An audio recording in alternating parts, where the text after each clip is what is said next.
Topic है जैविक खेती। तो जैसा कि हमारे ग्रुप के साथियों ने और मैंने ग्राम औता का भ्रमण किया है और ग्राम औता में हमने कुछ चीजें देखी हैं, क्या क्या वहाँ पर कमियां थी, तो उसके बारे में मैं जैविक खेती के तहत आपको बताऊंगा। ठीक है।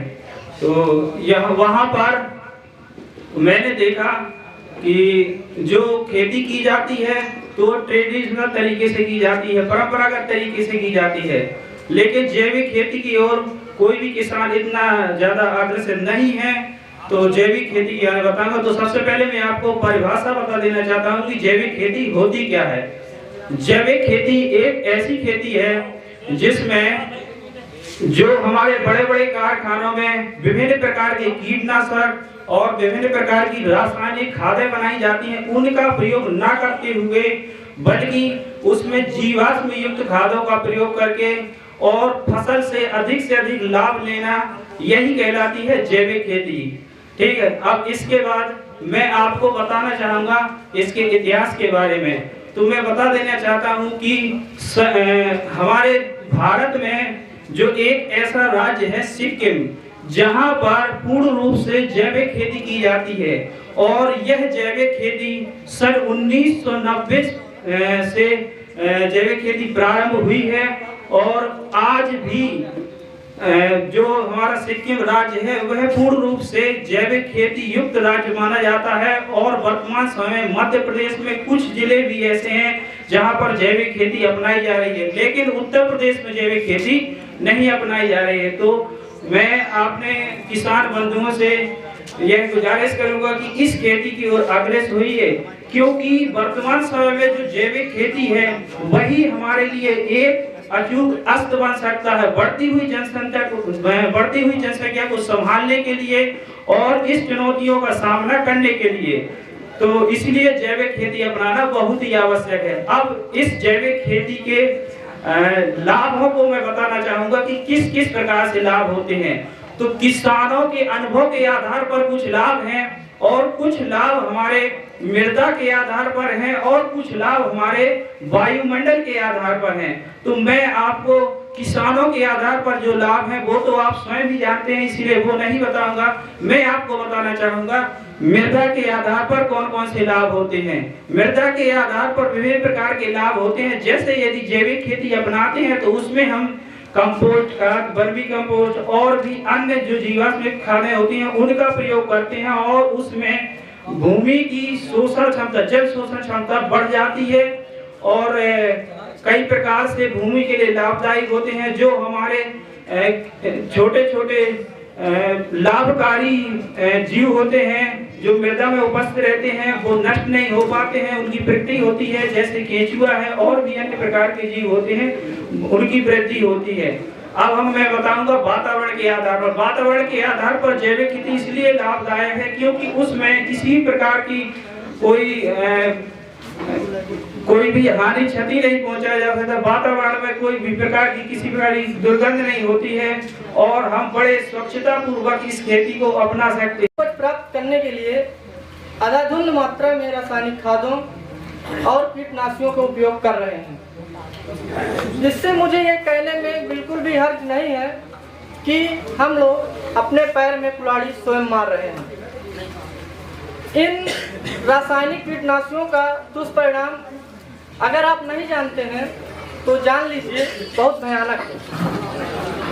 हम मिट्टी को मिट्टी तब तक ही कह पाएंगे जब तक कि उसमें लाभदायक जीवाणु पाए जाते हैं और इन रासायनिक खादों एवं कीटनाशकों के प्रयोग से वो लाभदायक जीवाणु धीरे धीरे खत्म हो रहे हैं। इसलिए वो दिन दूर नहीं जब हम मिट्टी को मिट्टी नहीं कह पाएंगे। केचुए को किसान का मित्र कहा जाता है। केचुआ प्राकृतिक रूप से खेत की जुताई करने का कार्य करता है, जिसमें उस दिन में 20 बार मिट्टी को ऊपर नीचे करता है और हम बहुत दूर दूर तक देख रहे हैं कि केचुआ नजर नहीं आ रहा। नजर भी कैसे आएगा जब हम अपने खेतों में विष डाल रहे हैं। इसका सीधा सा उदाहरण है, आप यूरिया की 2 बूंद केचुए में डालिए, वो तड़प तड़प के मर जाता है। इसलिए हम लोगों को या किसान लोगों को ये रासायनिक कीटनाशकों का उपयोग बंद करके जैविक खेती की ओर अग्रसर होना होगा। धन्यवाद। इतने अच्छे ज्ञानवर्धक कार्यक्रम के मुख्य अतिथि माननीय प्राचार्य जी और इस गांव के वर्तमान प्रधान आदरणीय प्रकाश जी, जिनका बड़ा सहयोग रहा इस कार्यक्रम कराने में। धनौरी के कई बार प्रधान रह चुके आदरणीय भाई साहब श्री हरिहर बाबू जी, पूर्व प्रधान आदरणीय राम सिंह जी, अभी मेरे ठीक आप सबको बड़ा ही जोशीला, ज्ञानवर्धक और वीरता से ओतप्रोत, जिनका जीवन ही फौज में रहा है, हमारे छोटे भाई उत्तम जी, उदित जी, और जो अपना एकेडमी चलाते हैं निस्वार्थ भाव से। अब आपको हम स्वामी जी के नाम से ही जानते हैं, हमारे बड़े प्रिय स्वामी जी। हमारे महाविद्यालय के सभी सम्मानित शिक्षक साथी, एक प्रधानाचार्य जी बैठे हुए हमारे भाई, उनका भी मैं यथोचित अभिवादन करता हूं। ये सब बच्चे ही हैं, सब जो है हमारे जो पत्रकारिता में आए हैं, बड़ा अच्छा काम कर रहे हैं। इन सब का भी मीडिया क्षेत्र सबका स्वागत है। और धमना गांव के एवं अन्य गांव से पधारे हुए हमारे सभी आदरणीय गणमान्य आदरणीय बुजुर्ग या हमारे भाई अनुज, एक परिचय और करा दूं, धमना गांव से ही हमारे जो छात्र कॉलेज के हैं, आप लोग जान लीजिए, अनिल राजपूत जी, आप लोग जानते ना होंगे, बैठे हुए हैं। ये अपने छात्र हैं पुराने कॉलेज के और इस तरह शिक्षक हैं और शिक्षकों के हित के लिए काम कर रहे हैं, क्षेत्र के लिए भी, तमाम समाज के लिए काम कर रहे हैं। और अभी स्वामी जी की जो शोभा यात्रा निकली थी भव्य, उसमें भी बड़ा योगदान था अनिल जी का। तो ये बड़ा अच्छा गाँव है। इस गाँव में बहुत अच्छी प्रतिभाएँ हैं, नाना प्रकार की प्रतिभाएँ हैं, आप सब लोग जानते होंगे। और इस कार्यक्रम में सबसे बड़ा योगदान आपका है। आप जैसा कि अभी हमारे फौजी भाई ने कहा कि आप लोग देश का भविष्य हैं। हमारे बालक और बालिकाएं यहाँ बैठी हैं, जिनकी वजह से कार्यक्रम हो रहा है और सब कुछ इन्हीं से है। अब हमारी जो अब श्रेणी है या और हमारे बुजुर्ग हैं, उनकी श्रेणी तो अपने अनुभव बताने की है कि हमारे जीवन का ये अनुभव है, बेटा आप ऐसे काम कर लीजिए, आप ऐसे काम करिए तो आपकी तरक्की होगी, और आशीर्वाद देने की है। और देश का भविष्य, हमारे समाज का भविष्य, गांव का भविष्य आप सब हैं। आप सबको ही अपना जीवन उज्जवल करके अपने महाविद्यालय का नाम और हम सबका परिवार का नाम आगे बढ़ाना है। इसी उम्मीद से हम लोग आपको शिक्षा भी देते हैं और अपने अनुभव साझा करते हैं। ये एक पाठ्यक्रम है, मैं बता दूं आप। तो उसी क्रम में बच्चे यहाँ आए। बच्चे औंता गांव के भी होंगे, जो औंता में गए होंगे, बच्चे हैं ना औंता गांव के, धमना गांव के भी हैं, और धनौरी गांव में प्रधान जी का बड़ा सहयोग रहा।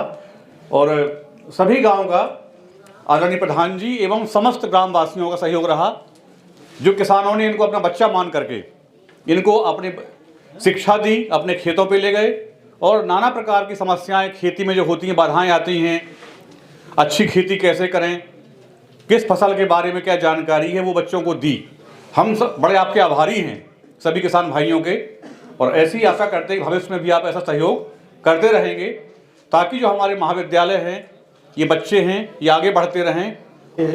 कृषक गोष्ठी छात्र कृषक संवाद है और हम भी छात्रों से जुड़े हुए हैं, तो इसी प्रकार से किसी कितना रूप से आपसे जुड़े हुए हैं। मैं कुछ चीज़ों को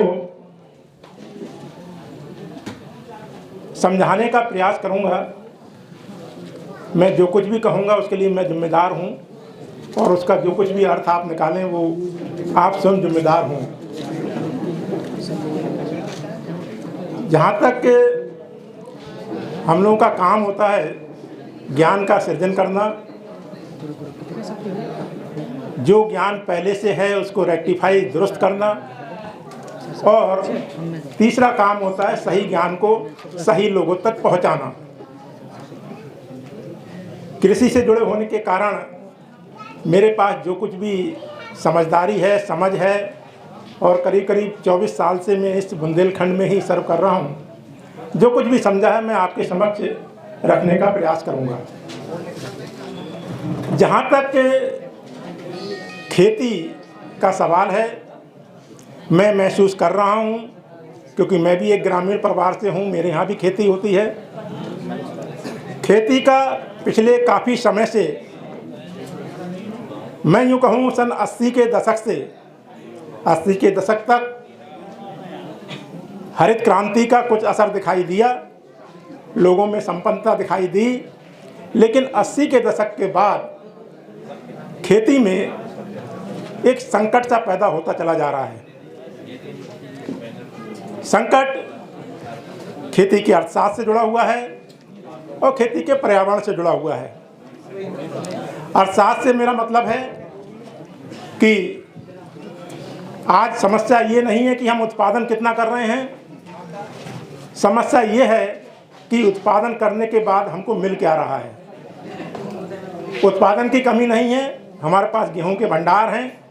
एक समय हुआ करता था कि हम बाहर से इंपोर्ट किया करते थे, आज हम इस सिचुएशन में हैं कि हम बाहर को भी एक्सपोर्ट करने लायक हैं, इसके बावजूद भी हमारे पास भंडार हैं।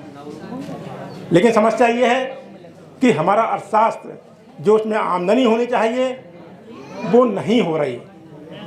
लोग खेती में आत्महत्या तक करने के लिए तैयार हैं, आए दिन खबरें आती हैं। लोग आत्महत्याएं इसलिए नहीं कर रहे हैं कि वो जीना नहीं चाहते, आत्महत्या इसलिए कर रहे हैं कि उनके पास जीविका के साधन नहीं हो रहे। तो ये एक संकट बहुत बड़ा पैदा हो रहा है। इसका मुख्य कारण है कि जो हमारी लागत है वो बहुत ज़्यादा बढ़ती जा रही है। आप शुरू से देखेंगे कि पहले बहुत सारे संसाधन हमारे खेती के घर से ही उग जाया करते थे। आज कौन सा इनपुट ऐसा है जो आपके घर में पैदा हो रहा है? ट्रैक्टर से लेके बीज, पानी सारे फैक्ट्री में पैदा होते हैं, वहाँ से आप खरीदते हैं। कोई भी फैक्ट्री का मालिक ट्रैक्टर बनाता है तो वो घाटे का सौदा नहीं करता। यदि उसका ट्रैक्टर 5 लाख का है, कॉस्ट ऑफ प्रोडक्शन 5 लाख की है, तो निश्चित रूप में वो 6 लाख का बेचेगा, 7 लाख का बेचेगा, 8 लाख का बेचेगा। कल्टीवेटर बनाता है, यदि वो कल्टीवेटर 40,000 का है तो आपको 50,000 में बेचेगा। कभी भी घाटे में यदि घाटा की नौबत आई तो अपना प्लांट ही बंद कर देगा। इस प्रकार आप देखेंगे कि लोहा बेच के टाटा बन गए, जूता बेच के बाटा बन गए, लेकिन खेती वाले जहाँ के तहाँ थे वहीं के वहीं रह गए। बहुत कम लोग हैं जो आगे बढ़े। तो ये एक अर्थशास्त्र है, क्योंकि आप देखेंगे कि माफ़ कीजिएगा, हमारे डॉक्टर कुशवाहा जी यहाँ बैठे हुए हैं, हमारी जितनी भी एक्सटेंशन एक्टिविटियाँ रही हैं, प्रसार की एक्टिविटियाँ रही हैं खेती के अंदर, सारी प्रोडक्शन ओरिएंटेड हैं। हमने उत्पादन की तरफ ध्यान दिया, हमने बाजार की तरफ कभी ध्यान नहीं दिया। बाजार हमारी पकड़ से बहुत दूर है। आप देखेंगे कितना लंबा किसान आंदोलन चला, वो सिर्फ इसीलिए चला कि हमको एक वाजिब दाम मिले, खेती में कम से कम लागत से ऊपर हमको कोई फ़ायदा तो मिले। वो सुनिश्चित करने के लिए 1 साल इतना लंबा आंदोलन करना पड़ा, तब जाके अब सरकार ने कुछ आश्वासन दिए हैं। हो सकता है क्या नतीजा निकले, अच्छा ही निकलेगा, मेरी उम्मीद है। पर्यावरण की बात है, खेती एक जोखिम भरी हुई है। होने का डर, ना होने का डर, सूखे का डर, बारिश का डर, बाढ़ आ गई, ना हुई, फसल अच्छी खासी खड़ी हुई है, जानवर चर गए, मतलब दुनिया भर के रिस्क एग्रीकल्चर के अंदर हैं। हर समय रिस्क के अंदर खेती रहती है, खड़ी हुई फसल गायब हो जाती है। अब इसको कैसे मैनेज करना है ये हमको सोचना होगा, क्योंकि आने वाले समय के अंदर एग्रीकल्चर बहुत ही डायनामिक्स होने जा रही है। खासतौर से मैं छात्रों के लिए कहना चाहता हूं कि अब खेती पारंपरिक तरीके से नहीं हो पाएगी, क्योंकि अब हमको बाजार पर भी पकड़ रखनी पड़ेगी, हमको बीज पर भी पकड़ रखनी पड़ेगी, हमको फर्टिलाइजर पर पकड़नी पड़ेगी, हमको इंसेक्टिसाइड पेस्टिसाइड कितने डालने हैं इसकी भी जानकारी रखनी पड़ेगी। लेकिन हमको किसी भी तरीके से, जब आपको तकनीकी जानकारी नहीं है तो आप लागत को कम नहीं कर पाएंगे। खेती के लिए जो मेरी समझ कहती है 5 चीज़ें हैं: जल, जमीन, जंगल, जानवर। पूरी खेती किस पर डिपेंड है? जल, जमीन, जंगल, जानवर, और इन सब के बीच में मनुष्य हम आते हैं। आप जल की हालत देखिए, पहले से कितना कम होता जा रहा है। 80% लगभग पानी का उपयोग खेती के अंदर होता है। जो कंज्यूम वाटर करते हैं उसका 80% एग्रीकल्चर के अंदर है। इंडस्ट्री हार्डली 10% पानी का प्रयोग करती हैं, उद्योग घराने, और पीने के लिए 2% 3% पानी चाहिए। कहीं भी पानी की कमी होती है। आपको पीने के लिए 2 लीटर पानी चाहिए, ठीक है, खरीद के पी लेंगे, जिंदा रहना है तो पीना है। इंडस्ट्री वाला खरीदेगा पानी, चाहे कितना ही महंगा मिले, वो आपको उत्पाद बेचेगा, उस पर लागत लगा देगा। लेकिन कहीं भी पानी की कमी होती है, 80% पानी आप कहाँ से लेके आएंगे? खेती के पानी कहाँ से लेके आएंगे? कहाँ से खरीदने से आपको मिल पाएगा? इसको हमको ध्यान देना है। खेती करना है तो जल का संरक्षण, एक एक बूंद को हमको बचाकर एक एक बूंद की इफिशिएंसी बढ़ानी पड़ेगी, तब जाकर हम पानी को संरक्षित कर पाएंगे। अदरवाइज हम पानी को संरक्षित नहीं करेंगे तो निश्चित रूप से खेती के लिए हम 80% पानी को नहीं खरीद सकते। लागत बढ़ेगी और मूल आपको नहीं मिल पाएगा उसमें। जमीन पेड़ पौधों का पेट है। सारे पोषक तत्व कहाँ से मिलते हैं? जमीन से मिलते हैं। यदि किसी का पेट खराब होता है, स्वास्थ्य कैसे अच्छा होगा? संभव ही नहीं है। जमीन की हालत खराब होगी, पेड़ पौधे कैसे अच्छे होंगे? उत्पादन कैसे मिलेगा? संभव ही नहीं है। तो जमीन की हेल्थ, सॉइल एक जीवित है, मृत्यु नहीं है। इसके अंदर हजारों तरह की लाइफ रहती हैं, वो जमीन को उपजाऊ बनाती हैं, पेड़ पौधों को न्यूट्रिएंट देती हैं, तब जाके पेड़ पौधे खड़े होते हैं।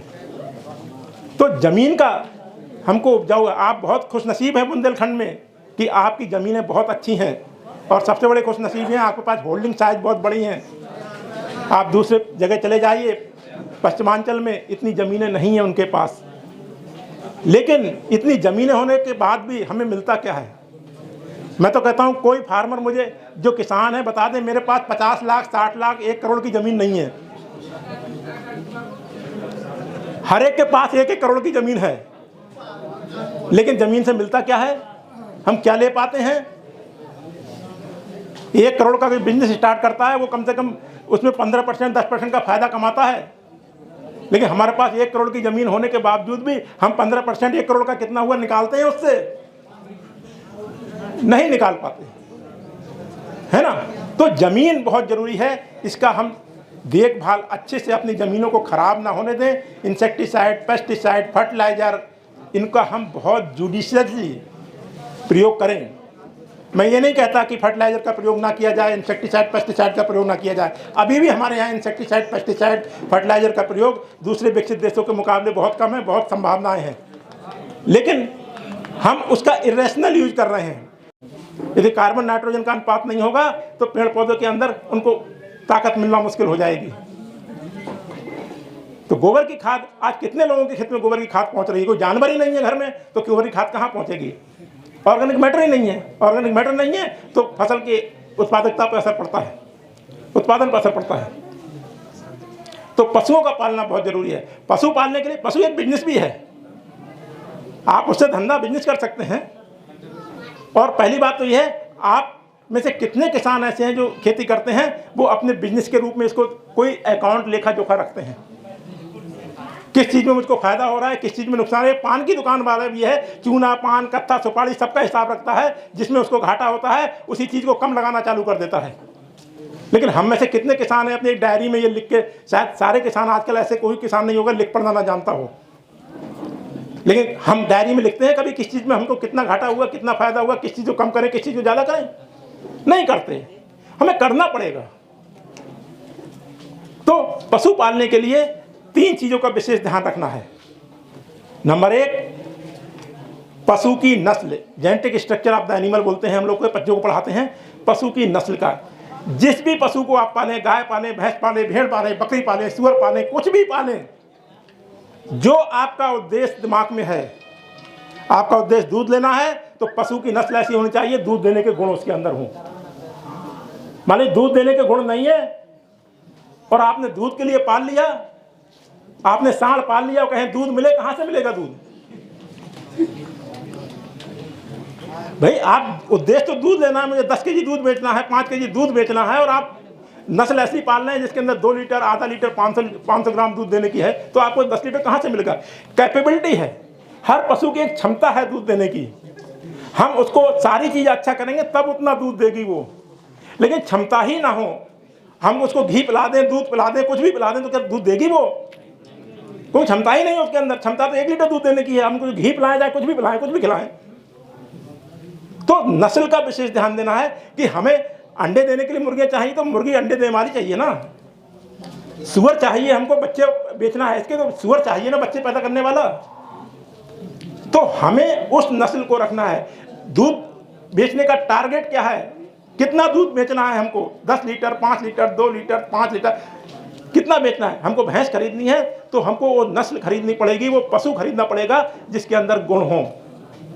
कोई भी भैंस 1500 लीटर से दूध कम देती है एक ब्यात के अंदर, 1500 किलो, कभी भी आपको फायदेमंद नहीं हो सकती। 1500-1600 किलो से कम दूध दे रही है साल भर के अंदर, 300 काल के ब्यात काल में, 300 दिन में, वो आपकी कभी भी फायदेमंद नहीं हो सकती।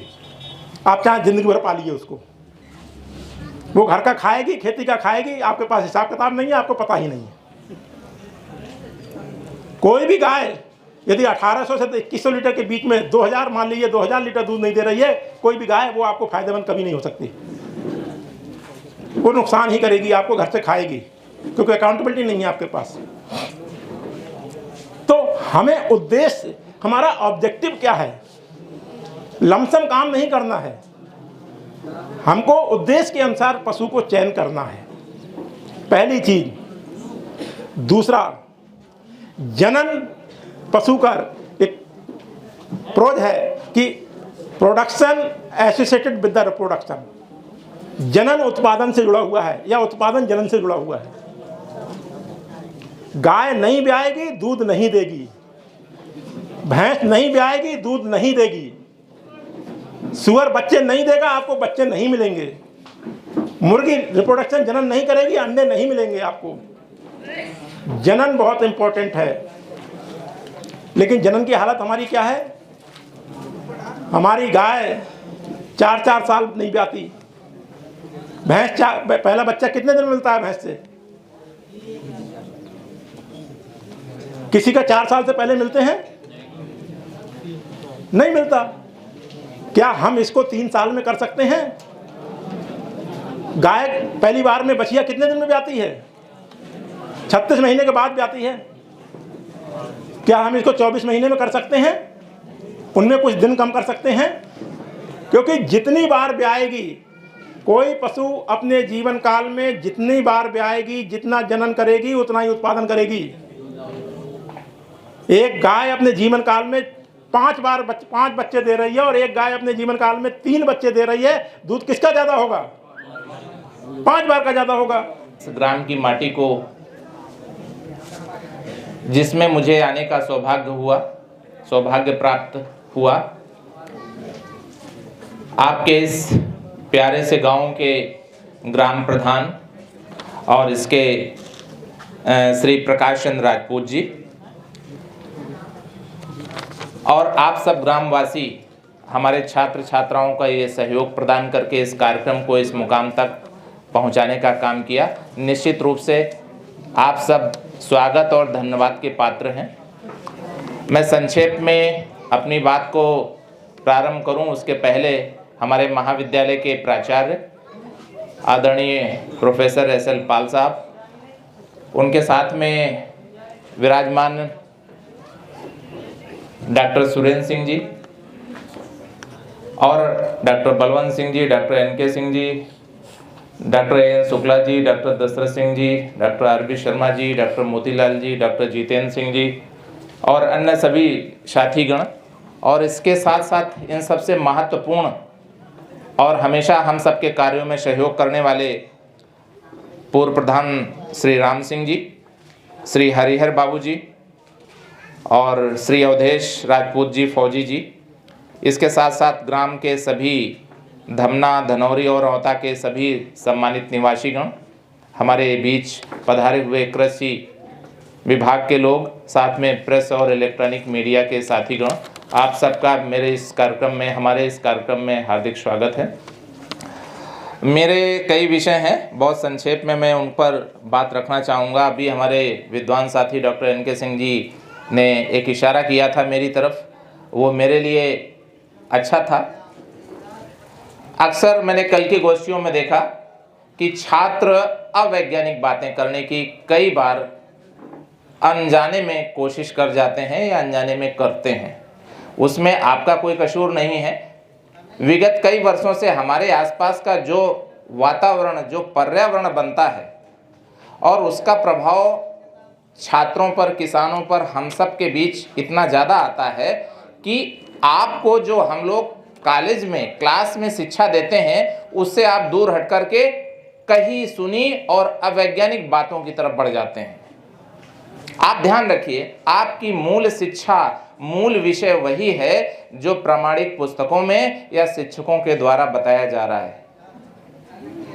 कोई राजनेता कहता है या कोई गैर अनुभवी व्यक्ति कहता है जिसने वो कार्य ना किया हो, भले वो समाचार पत्र में निकल रही हो, किसी बड़े किताब में छप रही हो, क्योंकि देश में सबको सब कुछ कहने और सब कुछ छापने, सब कुछ बोलने की पूरी स्वतंत्रता है।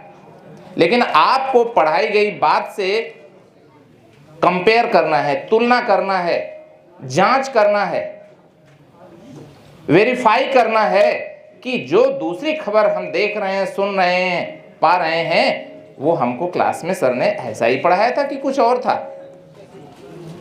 तो जो छात्र बोलते हैं, पहले उसकी मैंने बार बार आप लोगों से कहा है कि पुष्टि कर लें, क्योंकि आपके मुंह से निकली एक बात तीर की तरह बड़ी दूर तक जाती है और खास तौर से हमारे किसान भाइयों के बीच में पहुंचती है, तो वो चीज कष्टकारी होती है। मैं इशारा कर रहा हूं, ऐसा पर्यावरण बन गया है कि रासायनिक खादें, शायद जिनको केमिकल फर्टिलाइजर कहते हैं, एक आम व्यक्ति से लेकर के एक बड़े खास व्यक्ति तक, यहाँ तक कि जो संवैधानिक पद पर बैठे हुए जिम्मेदार लोग हैं, वो लोग अनजाने में अज्ञानता पूर्वक इनको कोस रहे हैं। मैं सार्वजनिक रूप से बड़ी जिम्मेदारी के साथ कहना चाहूँगा कि उन सारे लोगों ने, किसी ने विज्ञान नहीं पढ़ा है, सब कहीं सुनी हुई बातों की तरफ कौवा कान ले गया की तरह बोल रहे हैं। कल्पना करिए, आप जो भी फसल बो रहे हैं, जो भी कर रहे हैं, उसमें अगर आप रासायनिक खादों का प्रयोग नहीं करते हैं तो जो उन्नत प्रजातियां हैं उनकी पैदावार पहली साल में कम होगी, दूसरी साल में और कम होगी और 3, 4, 5 साल बाद उनकी पैदावार आधे से भी कम हो जाएगी। क्यों कम हो जाएगी? क्योंकि ये जो प्रजातियां हैं, डॉक्टर एम.एस. स्वामीनाथन और नोबेल पुरस्कार विजेता बोरलॉग से लेकर के आज तक के हजारों और लाखों विश्व के वैज्ञानिकों की खोज और विकास का परिणाम है।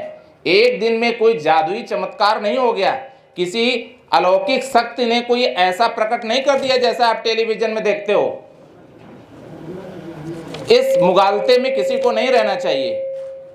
ये जितनी भी प्रजातियां हैं या जितनी भी पशुओं की नस्लें हैं, उन सबको पोषण प्राप्त करने के लिए संतुलित और पर्याप्त मात्रा में आवश्यक पोषक तत्वों की आवश्यकता होती है। विद्वान साथी डॉक्टर दशरथ सिंह जी बैठे हुए हैं। अगर आपके उस पौधे में, आपके उस गाय में, आपके उस घास में, आपके उस भूसे में वो आवश्यक पोषक तत्व नहीं होंगे जिससे उसकी रचना होती है, जिससे जो उसके कंपोजिशन में भाग लेते हैं, तो वो पोषक तत्व उस घास में, उस भैंस के दूध में, उस गेहूं की पिसिया में, उस चने के दाने में, उस अमरूद के फल में नहीं पहुंचेंगे। और जब नहीं पहुंचेंगे तो वो फल नहीं बनेगा। यदि बनेगा भी तो उसमें वो पोषक तत्व कम रहेंगे। और जब पोषक तत्व जिस तत्व में कम हैं और आप खाएंगे तो आपके अंदर वो पोषक तत्व नहीं पहुंचेंगे। अगर जिंक आपके शरीर में नहीं पहुंचा तो निश्चित रूप से पीढ़ियों का दर्द होगा। आयरन आपके अंदर नहीं पहुंचा तो निश्चित रूप से हीमोग्लोबिन की कमी होगी। कैल्शियम नहीं पहुंचा तो आपकी हड्डियां मजबूत नहीं होंगी। तो बात आती है कि इतना विरोध क्यों रासायनिक खादों का? समस्या रासायनिक खादों से नहीं है, समस्या हमारी आपकी मानसिकता से है, हमारे आपके लालच से है। हमने जो कुछ डाला वो अवैज्ञानिक तरीके से डाला, अंधाधुंध तरीके से डाला और रासायनिक खादों के साथ कार्बनिक पोषक तत्वों को हमने ज़मीन पे नहीं दिया। ठीक उसी तरह ये जो आपका घास, भूसा, पैरा या जितने भी पुआल हैं या जितने भी गोबर की खादें हैं, हरी खादें हैं, घासें हैं, ये खेत में ठीक उसी तरह का काम करती हैं जिस तरह से शरीर में हमारे रक्त कार्य करता है। अगर हमारे शरीर में रक्त नहीं है तो आप कुछ भी खाइए, वो पोषक तत्व आपकी कोशिकाओं में, आपके शरीर तक नहीं पहुंचेंगे। तो अगर आपके खेत में ऑर्गेनिक कार्बन नहीं है, जैविक तत्व नहीं है, तो आप रासायनिक खादें डालेंगे, वो आपकी भूमि को बंजर बनाएंगी, भूमि को खराब करेंगी, यहाँ तक कि पौधों को भी नुकसान करेंगी और हमारी मिट्टी खराब हो जाएंगी। अभी हमारे आदरणीय फौजी साहब जिक्र कर रहे थे कि केचुए नहीं हैं। भाई साहब, केचुए इस वजह से नहीं हैं क्योंकि हमने बड़ी मात्रा में ज़्यादा उत्पादन के लालच में अपने मनमर्जी से यूरिया और सिर्फ यूरिया का प्रयोग किया है। आज भी 80-90% खाद के रूप में यूरिया हमारे किसान भाई प्रयोग करते हैं या डीएपी प्रयोग करते हैं। संतुलित पोषक तत्व जो doctor D Singh ji, doctor S G Rajput ji आप लोगों को पढ़ाते हैं, समन्वित पोषक प्रबंधन, इस पर किसी ने क्यों नहीं बात की?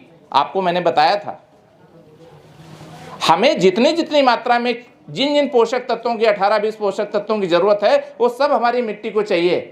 हजारों सालों से मिट्टी में बार बार वही फसलें उगा रहे हैं। और अगर आप पिछले 50 साल की, 30 साल की बात करें तो जिस गेहूं में गेहूं हर साल खेत में गेहूं बोया जाता है, पता नहीं कितने सालों से बो रहे हैं। तो बार बार उन्हीं पोषक तत्वों की हमारी मिट्टी में कमी हो रही है।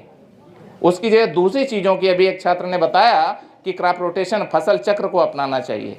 तो मेरा संक्षेप में आशय यही है कि फर्टिलाइजरों को अगर नहीं देंगे, उर्वरकों को नहीं देंगे तो आपका उत्पादन जमीन पे आ जाएगा। ये वो प्रजातियां नहीं है, कौन सी, जो कठिया गेहूं की बात करते हैं। कठिया गेहूं में बिल्कुल ज़रूरत नहीं पड़ती है, देसी राई में बिल्कुल ज़रूरत नहीं पड़ती है, देसी चने में बिल्कुल ज़रूरत नहीं पड़ती है। तो जैसी फसल है, जैसी उसकी प्रजाति है, वैसी हमारे फर्टिलाइज़र की या अन्य जो निवेश हैं रसायनों की ज़रूरत की मांग है। चाहे सिंचाई की मांग हो, चाहे निकाई की मांग हो, हर फसल की, हर प्रजाति की एक अलग अलग आवश्यकता है। हमारी अलग आवश्यकता है, आपकी अलग आवश्यकता है। पत्रकार महोदय 4 खाते होंगे रोटी, हम 6 खाते हैं, कोई दूसरा आदमी 10 खाता है। तो जैसी जिसकी ज़रूरत है उसके अनुसार हमको आगे अपनी योजना बनाना है, अपने कार्य को करने हैं। आजकल प्रसार का क्षेत्र केवल उत्पादन तंत्र तक नहीं रहा है, उत्पादन से लेकर के उपभोग तक, यानी खाने तक, उस बीच के जितने भी क्रियाकलाप हैं सभी कृषि प्रसार का कार्य क्षेत्र है। आपको इस बात को ध्यान रखना चाहिए। विषय बहुत हैं, आप सबसे यहीं पर क्षमा प्रार्थी करते हुए अपनी वाणी को विराम देता हूं। मेरा सौभाग्य है कि ये आज इस तरह का कार्यक्रम धमदार प्रधान जी, पूर्व प्रधान जी के माध्यम से आयोजित हुआ और ये हमारे कॉलेज के छात्र छात्राओं का जो उत्साहवर्धन है, इसमें जो ग्रामवासियों के द्वारा प्रधान जी के माध्यम से या पूर्व प्रधान जी के माध्यम से जो सहयोग मिला, उसके लिए बहुत बहुत धन्यवाद, आभार आप लोगों का। ये वास्तव में ये प्रोग्राम, रावे प्रोग्राम जो ऑर्गेनाइज किया जाता है, ये छात्रों का पाठ्यक्रम है। छात्र हमारे जो भी थ्योरेटिकल जानकारी रखते हैं वो जानकारी व्यवहारिक पक्ष में किसानों के बीच जा कर के अपनी जानकारी को देते हैं और साथ में जो किसान भाइयों के अनुभव होते हैं उनको ग्रहण करते हैं और इसी में इनमें एक संपूर्णता आती है और कृषि क्षेत्र से जुड़े हुए जो आगे इनके रोजगार के अवसर मिलेंगे उनमें इनका इस तरह के प्रोग्राम का योगदान होगा। ऐसी सिलेबस तैयार किए गए, ऐसे पाठ्यक्रम तैयार किए गए जिससे छात्रों को आगे शुभ अवसर प्राप्त हो सके। हमारे बीच में RSM कॉलेज से आए हुए जितने भी हमारे सम्मानित शिक्षक साथी लोग हैं, इन लोगों ने अपने अपने विचार छात्रों को और सम्मानित सभी ग्रामवासियों को, किसानों को अपने विचार प्रकट किए। हो सकता है आप लाभान्वित होंगे और जो कुछ भी आपको वास्तव में कभी टेक्निकल प्रॉब्लम इससे संबंधित होती है तो आप कॉलेज में आकर के भी संपर्क कर सकते हैं, जिसमें हमारा ये शिक्षक स्टाफ आप लोगों का सहयोग कर सकता है। मेरे लिए ये, मैं वैसे इसी बुंदेलखंड का निवासी हूँ पैतृक रूप से, लेकिन बीच में मैं रोहिलखंड चला गया तो वहाँ के अनुभव भी मेरे पास हैं। इस क्षेत्र की बहुत सी वेदनाएं हैं कृषि से संबंधित और पेपर में, मीडिया में आती हैं। अभी हमारे शिक्षक साथी श्री नरेश कुमार जी ने अपने विचार रखे। समस्याएं हैं, क्षेत्र में पानी की कमी है, टेक्निकल चीज़ें जो दूसरी जगह पर पश्चिम उत्तर प्रदेश में खेतीबाड़ी जिस प्रकार से होती है उस प्रकार से खेतीबाड़ी का हिसाब किताब इधर नहीं है। आपके संज्ञान में होगा कि पश्चिम उत्तर प्रदेश में 55% से लेकर के और 75% तक का एरिया लगभग सिंचित है। इधर अभी 30% भी एरिया सिंचित नहीं है। तो जो कुछ भी प्राकृतिक हमारे पास संसाधन है इनका समुचित उपयोग करके जहाँ तक संभव हो सकता है वो किसान भाई अपना पूरा योगदान देते हुए उत्पादन में बढ़ोतरी कर रहे हैं। और ये बुंदेलखंड क्षेत्र में विशेष रूप से हमारा ये हमीरपुर जिला जिसलिए जाना जाता है कि ये ऑर्गेनिक भी घोषित है, लेकिन पूरी तरह ऑर्गेनिक नहीं हो सकता है, ऐसा हमारे शिक्षक साथियों का भी मानना है जो यहाँ पर 15 साल 20 साल का अनुभव किए। उसमें आप लोग समन्वित इंटीग्रेटेड अप्रोच अडॉप्ट करके अपना कृषि का उत्पादन कर सकते हैं। इसके अलावा मैं बेसिकली एक हार्टिकल्चर सब्जेक्ट से हूँ, उद्यान विज्ञान से हूँ। इस क्षेत्र में जहाँ तक संभावनाएं हैं, जो भी आपका क्षेत्र ये उबड़ खाबड़ एरिया है, इसके अलावा इस कॉलेज के अंतर्गत इससे पहले जो पूर्व प्राचार्य रहे हैं जी लोधी साहब, उन्होंने आपके यहाँ धनौरी गांव में बहुत बड़ा काम किया था और उसको इंदिरा गांधी प्रदर्शनी अवार्ड से पुरस्कृत किया गया था। वो भी एक बहुत बड़ा काम था।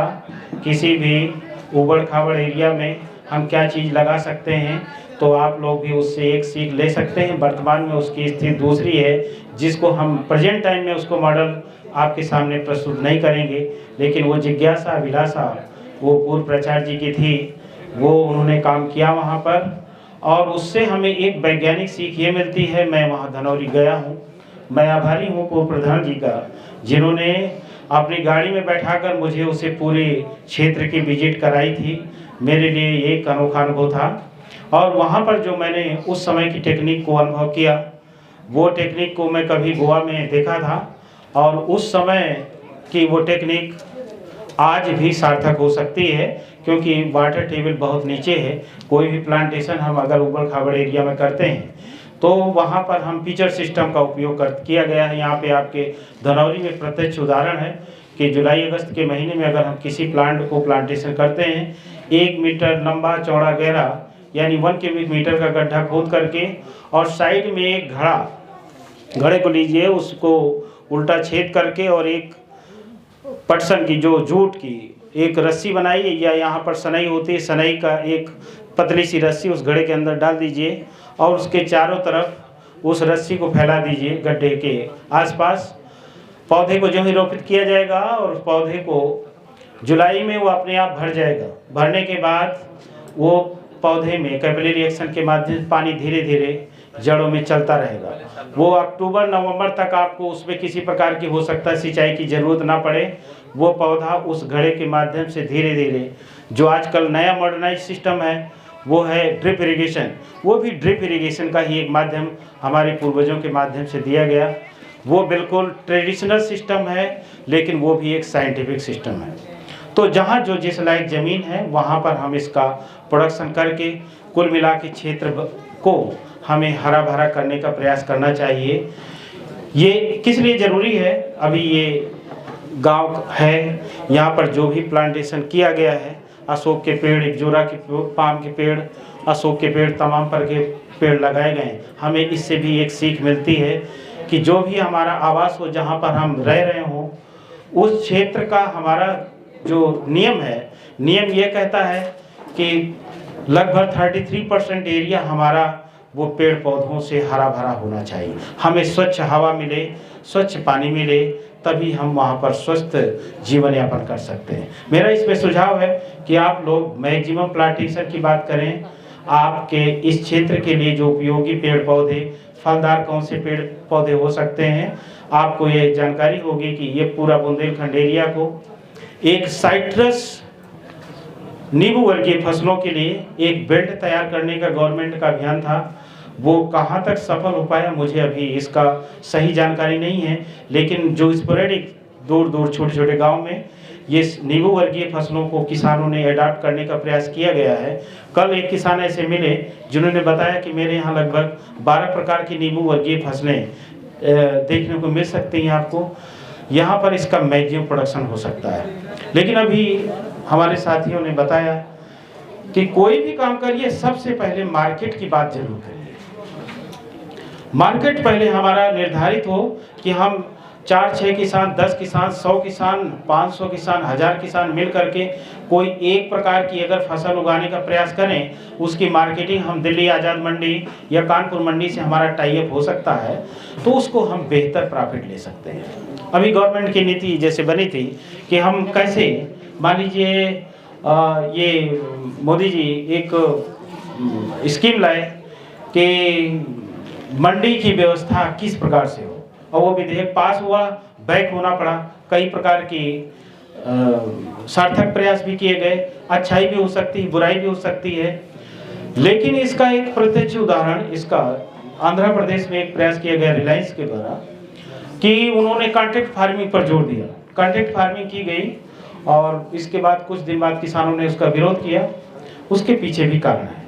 तो आप लोग बिल्कुल जागरूक रहिए कि हमें आप किस सिस्टम के माध्यम से और कैसे बाजार हमें मिल सकता है। तो यहाँ के माध्यम से या गवर्नमेंट की जो योजनाएं चलती हैं, सबसे पहले मार्केट पर विचार करिए, तभी किसी चीज़ का प्रोडक्शन हमें करना चाहिए।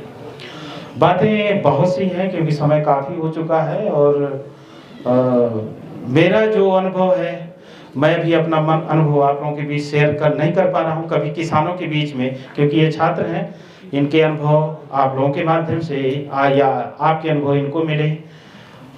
मेरा ऐसा विचार है कि जब भी डिस्ट्रिक्ट लेवल से कोई इस तरह के किसानों के लिए प्रोग्राम हो, उसमें मैं जरूर सम्मिलित होना चाहूँगा।